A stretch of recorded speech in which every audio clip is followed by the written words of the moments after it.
বেলা 10টা বেজে গেছে, অথচ কীরকম দেখো ওয়েদারটা। সকালবেলার দিকেও পরিষ্কার ছিল, এরকম মেঘলা ছিল না, এখন পুরো মেঘ করে আছে।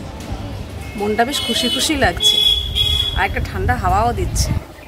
এই সময় তো পুরো খাঁখা রোদ থাকে, অথচ পুরো মেঘলা ওয়েদার। আর আমার এই যে লঙ্কা গাছটা দেখেছো কত বড় হয়ে গেছে, যেটা ডাল ছেটে দিয়েছিলাম সেটাই, যে পুরোনো গাছটাই। আর এটা এই যে নতুন যে চারা গাছটা, এটাও বেশ ভালো বড় হয়েছে। এটাও মোটামুটি, এটা বেশি বড় হয়েছে না। কি হাওয়া, দারুণ। আর এই চারা গাছটা একদম ছোট্ট হয়ে রয়েছে, এটা বাড়ছে না, যা ধীরে সুস্থে বাড়ুক। দেখছো এই পাশটা পুরো কালো হয়ে গেছে, মনে হচ্ছে নামবে। দেখো পুরো মেঘ।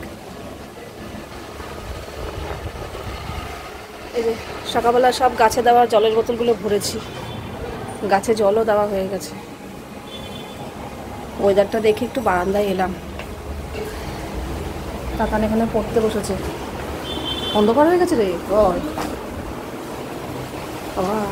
এই বৃষ্টি স্টার্ট হয়ে গেছে, যেরকম কালো হয়ে গেছিলো জানতাম বৃষ্টি আসবে। তো জামা কাপড় যা যা ছিল সব তুলে নিলাম, শুকিয়ে গেছিলো। ভালো জোরে নেমেছে বৃষ্টি, হোক বাবা। কালকেও মোটামুটি ঠান্ডা ঠান্ডা ওয়েদারই ছিল, অতটা গরম ছিল না। আজকে বৃষ্টি হয়ে আরও আশা করি ঠান্ডাই হবে। কি যে ভালো লাগছে এত গরমের পর একটু বৃষ্টি।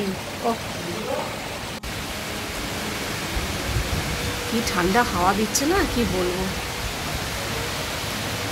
ও বৃষ্টি হয় একটু একটু ভালো মতো হয়, যাতে ওয়েদারটা ঠান্ডা হয়। একটুখানি হয়ে বন্ধ হয়ে গিয়ে লাভ নেই। ভাল লাগছে বেশ, এখানেই দাঁড়িয়ে থাকতে ইচ্ছা করছে। কি ভালো লাগছে কি বলবো। বৃষ্টি শুরু হয়েছে, যা গরম পড়েছিল না সকালবেলাও, আমি যখন ভয়েস ওভার দিতে ঢুকেছি পুরো ঘেমে ভিজে গেছি। আরও জোরে নামলো, ভাল লাগছে বেশ। দেখি জানলা দিয়ে জল আসছে নাকি। জল আসছে।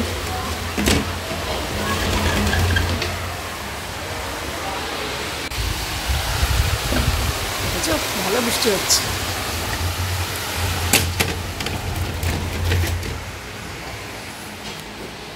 রান্নাঘরের জিনিস আনতে আমার বেশ ভালো লাগে, তো আজকেও একটা সুন্দর রান্নাঘরের জিনিস নিয়ে এসেছি। এটা হচ্ছে আগারোর ইলাইট স্যালাড স্পিনার। তো শুধু যে স্যালাড স্পিন হবে তা নয়, এটা কিন্তু ফ্রুটস অ্যান্ড ভেজিটেবল সমস্ত কিছু কিন্তু স্পিন হয়ে যাবে। এই সমস্যাটা আমাদের হয় যে মনে করো এক্ষুনি রান্নাটা করব, অথচ ধুয়ে জল ঝরতে বেশ খানিকটা সময় লাগে। তো সেই সমস্যা থেকে কিন্তু আজকে মুক্তি পাওয়া যাবে। সঙ্গে সঙ্গে সবজি, ফ্রুটস কিংবা ভেজিটেবলস যাই হোক কেটে কিন্তু সঙ্গে সঙ্গে সুন্দরভাবে একদম জল ঝরে যাবে, ড্রাই হয়ে যাবে।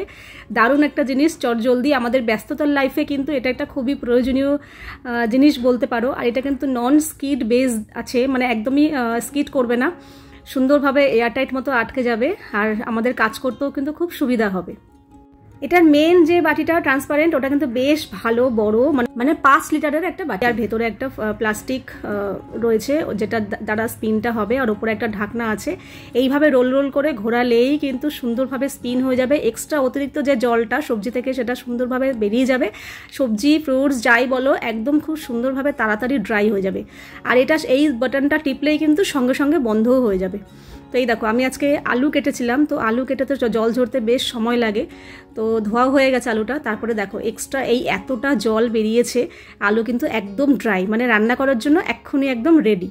তো শুধু যে সবজি ড্রাই করা যাবে তা নয়, আজকে আমি স্যালাড ড্রাই করব খুব সুন্দরভাবে। এক্ষুনি কেটে এক্ষুনি আমি খেতে পারবো। এটা হচ্ছে আগারোর ইলাইট স্যালাড স্পিনার। তো স্যালাড আমি কেটে নিয়েছি, ধুয়ে নিয়েছি, ধুয়ে এখানে স্পিন করছি। দেখো খুব সুন্দরভাবে স্পিন করছি, একটু সময় লাগে না, কষ্ট হয় না। বাটনটা টিপলাম, বন্ধ হয়ে গেল সঙ্গে সঙ্গে। আর এই দেখো আমার স্যালাড কিন্তু একদম সুন্দরভাবে ড্রাই হয়ে গেছে, একদম এক্ষুনি খাওয়ার জন্য উপযুক্ত। আর এই দেখো এক্সট্রা কতটা জল বেরিয়েছে, এই দেখো এই জলটা এক্সট্রা বেরিয়ে গেছে। তো চলো আজকে স্যালাডটা আমি রেডি করে নিই। আজকে আপাতত যা যা ঘরে ছিল সেগুলোই দিয়েছি, ওই বিট, গাজর আর পেঁয়াজ দিয়েছি। একটু শসা থাকলে ভালো হতো, কিন্তু নেই। তো এতে আমি স্বাদ মতো নুন, লবণ দিয়ে দেবো, আর দিয়ে দেবো সামান্য একটু বিট লবণ, আর স্যালাড যেটা লেবু ছাড়া একদমই মানে অসম্পূর্ণ আর কি, তো একটু লেবুর রস দিয়ে দিলাম। ব্যাস, আমার আজকের স্যালাড কিন্তু রেডি। খুব সুন্দরভাবে খেয়ে নিয়েছি আর খুব চটজলদি হয়ে গেছে। তো আমার কিন্তু প্রোডাক্টটা ভীষণ পছন্দ হয়েছে। এটা কিন্তু BPA free, easy to turn skin নব, আর এটা কিন্তু নন স্কিড বেস। তো আমি ডেসক্রিপশন বক্সে লিঙ্ক দিয়ে দেবো, তোমরা কিন্তু চাইলে চেক করতে পারো।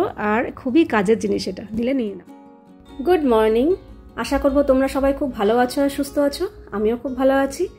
আজ হচ্ছে 19শে মে, সোমবার, বাজে এখন ওই সকাল 10:30টার মতো। তো যাই হোক, এখানে তাতান আজকে ম্যাগি খাচ্ছে, কারণ বললাম না গতকাল রবিবার ছিল, ওর ম্যাগি খাওয়ার দিন ছিল। ও হয়তো ভুলে গেছে কিংবা যাই হোক, তো আজ ঠিক মনে পড়ে গেছে। তো যাই হোক, ও ম্যাগি খাচ্ছে। ম্যাগি খেলেই ম্যাগি ও নিজেই করে, আর ম্যাগির মশলাটাও ওরকম চেটে চেটে খায়। আর এদিকে কালকে যে আমি এগ পোলাও করেছিলাম না, 6টা ডিমের করেছিলাম, তো আমি আর ইন্দ্র দুজনে দুটো 4টে ডিম খেয়েছিলাম। তো আরও 2টো ডিম আলু দিয়ে একটুখানি এগ পোলাও ছিল, ওটা আমি পূজাকে ধরে দিয়ে দিয়েছি। আর এখানে কে যে সবাইকে দিয়ে থুয়ে পূজাকেও দিয়েছি, নিচে দিয়েছি, আমরা খেয়েছি। আর এইটুকু ছিল। এখন আমি একটু খাবো, আর তাতানকে একটুখানি টেস্ট করিয়েছি, সেটাও সন্ধ্যাবেলা খেয়েছে। তো ওর খুব একটা পছন্দ হয়নি, কারণ ও মিষ্টি জিনিস খুব একটা পছন্দ করে না, খেলেও মুডে খায়। আমরা যেরকম ভালোবাসি খাই সেরকম না। তো আজকের ব্রেকফাস্ট কিন্তু আমার এইটাই, নিজের বানানো কেক। কালকে বানিয়েছি, সবাইকে দিয়েছি, কিন্তু আমি নিজে এখন অবধি মানে খেয়ে দেখিনি। ইন্দ্র তো বলেছে হেভি হয়েছে। তো আজকে আমি খেলাম, সত্যি আমার বেশ ভালো লেগেছে। আর বেশি ভালো লেগেছে ওই যে আমের যে ওপরে জেলিটা দিয়েছি, তারপর টুকরো আমগুলো দিয়েছি, ওগুলো মুখে পড়েছে, আরও বেশি ভালো লাগছিল। যাই হোক, এখানে কালকে এক পোলাও করেছিলাম, কড়াইটা ওটা মাজা ঘষা হয়ে গেছে, জায়গা মতো রেখে দিলাম। আর এখানে চলে এসেছি রান্নাঘরে, বাসনপত্র গোছানো হয়ে গেছে, জায়গা মতো রেখে এখানে সবজি ধোবো, ভেন্ডি ধোবো আজকে। আর এই ভেন্ডি অনেকটা পরিমাণ, তো এই অনেকটা পরিমাণ সবজি শাক ধুতে গেলেই না আমার খুব অসুবিধা হতো। যাই হোক, এই বালতিটা হওয়াতে বেশ সুবিধা হয়েছে, বেশ খলখলিয়ে ধুতে পারি, অনেকটা স্পেস পাওয়া যায়, বেশি করে জল দিয়ে ধুতে পারি সবজিগুলো, বেশ ভালো লাগে। তো আর বালতিটা এমন সাইজের হয়েছে, আমার এই ক্যাবিনেটের ভেতরে সুন্দর রাখাও যাচ্ছে। এরকম জল ঝরিয়ে ভেতরে ঢুকিয়ে রাখছি বাসনের ওইখানটা, ব্যাস। আর আগে যেখানে আলু পেঁয়াজ রাখতাম, জায়গাটাও অনেকটা ফাঁকা হয়েছে, তো বেশ সুন্দর রাখাও যাচ্ছে। তো এদিকে ভেন্ডি কাটছি। রান্না বলতে তেমন একটা কিছু না, কারণ ইন্দ্র বাজার করার মতো খুব একটা সময়ও পাচ্ছে না, বলছে যা হচ্ছে তাই করো। তো এই ভেন্ডি ছিল, একটু ভেন্ডি আলু ভাজা করব আর ডাল করব। এখানে ভাত উপর দিয়ে দিয়েছি, হয়ে গেছে। আর এখানে আগের দিনের না, 2-3 দিন আগের ডাল ছিল, মসুর ডাল, তো সেটাকে আজকে শুকনো করব। তো কড়াইতে বসিয়েছি, গ্যাসটা কমিয়ে রেখেছি। এইবার নাও, ঘন্টা ভর ধরে গ্যাস পুড়বে আর ডাল শুকোবে। আর এইখানে এই যে ভেন্ডি আলু ভাজা হয়ে গেছে। আর এই যে আজকে করলাম পেঁয়াজ সম্বার দিয়ে মসুর ডাল। আর আগের দিনের একটু পটল ছিল, সেটা গরম করলাম। তাতান এখানে পুজো দিচ্ছে। আর সেই যে সকালবেলা স্যালাড করেছিলাম, সেই একটু রয়েছে। তো এখন ডাল শুকনোটা হয়ে গেলেই ব্যাস রান্না হয়ে যাবে, কিন্তু এটা হতেই প্রচুর সময় লাগবে। দেখি মাঝে মাঝে একটু বাড়িয়েও করবো। রান্না বান্না হয়ে গেছে। এই যে ডালটা শুকিয়েছি, ডালটা শুকিয়ে কাঁচা পেঁয়াজ, কাঁচা লঙ্কা, কাঁচা সর্ষের তেল দিয়ে মেখেছি। আর এখানে বাসন কোসন পরিষ্কার করে, গ্যাসের জায়গা পরিষ্কার করে এবার স্নান করতে। তুই কি পড়তে গেছিলিস? তোদের এসছে ঝুড়ি বাজা নিতে। এই দেখে যা কতটা দেবো।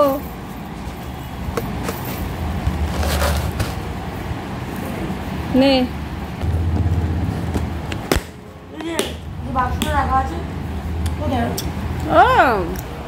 তোর কাজের না, ফ্রুট স্যালাড ঢুকে দিয়েছি ভেতর।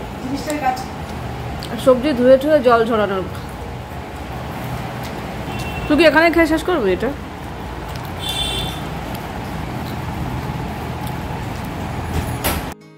তোমাদের মধ্যে একজন জিজ্ঞাসা করেছে, দিদি তুমি মশলাপাতি কিভাবে রাখো একটু দেখিও, হয়তো তুমি আমার নতুন বন্ধু। যাই হোক, এটা অনেক আগে দেখিয়েছি আমি। তো আজকে না হলুদের গুঁড়ো আর লঙ্কার গুঁড়ো ফুরিয়ে গেছিলো, তো সেগুলোই ঢালছি। তো তার ভাবলাম তাহলে তোমাদের সাথেও শেয়ার করি মশলার কৌটোটা, মানে যে দেখোনি আর কি তার সাথে শেয়ার করলাম। তো এইভাবেই আমি এরকম গুঁড়ো মশলা এই কৌটোটার মধ্যে রাখি। এখানে অনেকগুলো মশলাপাতি হয়ে যায়, গুঁড়ো মশলা সব হয়ে যায়। আর ওদিকে ইন্দ্র আবার চানাচুরের একটা প্যাকেট এনেছে, 2 দিন ধরে প্যাকেটটা পড়েই রয়েছে, কৌটোতে ঢালা আর হচ্ছে না। তো ভাবলাম না, এখন যখন মশলাপাতি সব ঢাললাম তাহলে চানাচুরের কৌটোটা ধুয়ে দিয়েছিলাম। এর আগের বার যখন চানাচুর শেষ হয়ে গেছিলো কৌটোটা ধুয়ে রেখে দিয়েছিলাম। এই আজকে আবার চানাচুর ভরে রেখে দিলাম। চানাচুর খাই বা না খাই, আমি খুব একটা খাই না। আগে চানাচুরের পোকা ছিলাম, মানে প্রচণ্ড খেতে ভালোবাসতাম। এখন ওই মুডে খাই, কিংবা খেলে খেলাম, না খেলে না খেলাম, কিন্তু ঘরে থাকবে এটাই। বৃষ্টি হয়েছে ঠিক, কিন্তু গরম যেই সেই। ওই যেই সময়টা বৃষ্টি হলো সেই সময়টা একটু ঠান্ডা হাওয়া দিয়েছে, তারপর আবার যেই সেই গরম। আর কোনো বৃষ্টির দেখা টাকা নেই। যাই হোক, দুপুরে একটা জবরদস্ত ঘুম দিয়েছি। আর তাতানের আজকে পড়া নেই। তাতানের স্যাররা না সব গরমের ছুটি দিচ্ছে 1 সপ্তাহ করে। তো আজকেও পড়া ছিল, কিন্তু স্যার পড়াননি। তো এখন এই দোকানে পাঠালাম। ভালোই আছি, তাতানকে দিয়ে দোকানের কাজগুলো সারাচ্ছি। গতকালও দোকান থেকে জিনিস আনিয়েছি, দুধের প্যাকেট, গুঁড়ো দুধ, আর একটা কী আনালাম, সুজির প্যাকেট। আর এখনও দোকানে পাঠালাম, দুধ আনতে দিলাম, লঙ্কার গুঁড়ো আর একটা কর্নফ্লাওয়ার। দেখা যাক এখানে কি পায় না পায়। আর আমি আজকে আমাকে ইন্দ্রবাবু বলেছে লুচি তরকারি খাবে। তো অনেকদিন পর লুচি তরকারি ডিমান্ড করলো। আমি ঠিক আছে, লুচি তরকারি করবো, কিন্তু লুচি তরকারি রুটি ফুটি এগুলো করলেই না ও বলে কি মিষ্টি আইটেম কিছু করেছো, একটু মিষ্টি আইটেম কিছু করতে পারো তো, সুজি টুজি একটু করতে পারো তো। তো সুজি একঘেয়ে কী খায়, তো ভাবলাম আমের দিন আম দিয়ে মিষ্টি করবো অবশ্যই। তো দেখি একটা অন্যরকম কিছু বানাবো, ম্যাঙ্গোর আইটেম, আর একদম চটজলদি হয়ে যাবে, তাড়াতাড়ি হবে, আর আশা করি ভালোই লাগবে। তো এখানে না একটু গোবিন্দভোগ চাল ভিজিয়ে রেখেছি, অল্প একটু, ওই 25 গ্রামের মতো। আর এখানে দুধও বার করেছি, তবে এই দুধটা আমার এখন পুরোটা লেগে যাবে, তাই জন্য আবার এখন দুধ আনতে বললাম। তো চলো আগে এটা বানাই মিষ্টির আইটেমটা, তারপরে লুচি তরকারি করব। কারণ এটা করে না একটু ঠান্ডা করতে হয়, ফ্রিজে রেখে সেট করতে হয়। তো আগে এটা বসিয়ে দিই চটপট। গরম বললাম যেই সেই ঠিকই, কিন্তু সেই গরমটাও নেই। কিন্তু যেই গরমটা ওই যে গ্রীষ্মকালে থাকে আর কি, লু পরে ঘাম তত্তরিয়ে ঝরছে, সেই গরমটাও কিন্তু নেই। গরমকালে তো গরম থাকবেই, কিন্তু সেই পোড়া গরমটা নেই। রান্নাঘরে দাঁড়িয়ে দাঁড়িয়ে কাজ করছিলাম, খুব একটা যে ঘেমে ভিজে গেছি সেরকম কিন্তু নয়। ওয়েদারটা আগের বছরের তুলনায় এই বছর অনেকটা ভালো আছে। যাই হোক, আর এখানে আমি আজকে করব ম্যাঙ্গো ফিরনি। আমের দিন, এখন আমেরই রেসিপি দেখতে পাবে আমার চ্যানেলে। আমার বেশ ভালো লাগে নতুন নতুন জিনিস দিয়ে নতুন নতুন রান্না শেয়ার করতে। আমার নিজেরও করতে ভালো লাগে, তোমাদের সাথে তো অবশ্যই শেয়ার করব। ভালো হলেও বলবো, আর যেটা খারাপ হবে সেটাও বলবো। তো ওদিকে আমের দুটো আম দিয়ে একটা পেস্ট বানিয়ে নিয়েছি। আর আমি 25 গ্রামের মতো গোবিন্দভোগ চাল একটু ভিজিয়ে রেখেছিলাম, সেটারও অল্প একটু জল দিয়ে একটা পেস্ট বানিয়ে নিলাম। আর এখানে তো প্রায় 500 মতো দুধ, 500 থেকে একটু বেশিই হবে। দুধটা মোটামুটি জাল দিয়ে সামান্য একটু ঘন করেছি। আর এখানে দুটো এলাচের টুকরো দিয়ে দিলাম। তারপরে গোবিন্দভোগ চাল যেটা বেটে রেখেছিলাম সেটা দিয়ে দিলাম। সেটা দিয়ে কন্টিনিউ নাড়াতে হবে, নাহলে কিন্তু চালগুলো দলা পেকে যাবে। তো নাড়াতে নাড়াতে দেখলাম বেশ খানিকটা ঘন হয়ে এসছে। তো এই সময়ই আমি 1 কাপের মতো চিনি দিয়ে দিলাম। 1 কাপের থেকে একটু কমই দিয়েছি, কারণ আম পড়বে তো, আমও তো মিষ্টি। এবার চিনি দিয়ে ভালো করে একটু ফুটিয়ে নেব। ওখানে গ্যাসটা কমানো আছে, ততক্ষণে আমি একটু বাদাম কেটে নিচ্ছি জিরি জিরি করে, আমন্ড আর কাজু। পেস্তা থাকলে পেস্তাও দেওয়া যায়, আমার কাছে নেই, দিলাম না। তো ওদিকে বাদাম কাটা হয়ে গেছে, আর এদিকে দেখো দুধটা অনেকটা ঘন হয়ে গেছে চাল বাটাটা দেওয়ার পর। এরপরে আমি যেই ম্যাঙ্গো পেস্ট করে রেখেছিলাম সেই ম্যাঙ্গো পেস্ট দিলাম। তবে হ্যাঁ, খেয়াল রাখতে হবে গরম দুধে, কিন্তু ফুটন্ত গরম দুধে ম্যাঙ্গো পেস্ট দিলে কিন্তু অনেক সময় দুধ কেটে যাওয়ার সম্ভাবনা থাকে, তাই জন্য একটু ঠান্ডা করে দিলেই ভালো হয়। তো আমার গ্যাসের ফ্লেমটা কিন্তু একদমই লো ছিল। তারপরে দিলাম, দিয়ে মনে মনে ভয় পাচ্ছিলাম, এই রে কেটে না যায়, তাহলে পুরো খাবারটাই আমার নষ্ট হয়ে যাবে। তবে দেখলাম না, ঠিকঠাকই আছে। আর আমটা দেওয়ার পর কালারটা কি সুন্দর হয়ে গেল না। তো চলো, ওটা গ্যাসে বসানো আছে, কমানো আছে, মাঝে মাঝে নাড়াচাড়া করছি। আর যেটাতে আমি ম্যাঙ্গো ফিরনি বসাবো, মানে রাখবো আর কি, তো একটা বড় বাটিতে রাখবো না, ভাবছি এরকম ছোটো ছোটো বাটিতে রাখবো। তাহলে যে যখন খাবে, কিংবা আমি যাকে দেবো, যাতে এগুলো ধরে দিতে পারি, আর দেখতেও বেশ সুন্দর লাগবে। এগুলো আমি মেলা থেকে কিনেছিলাম আইসক্রিম খাওয়ার জন্য। তো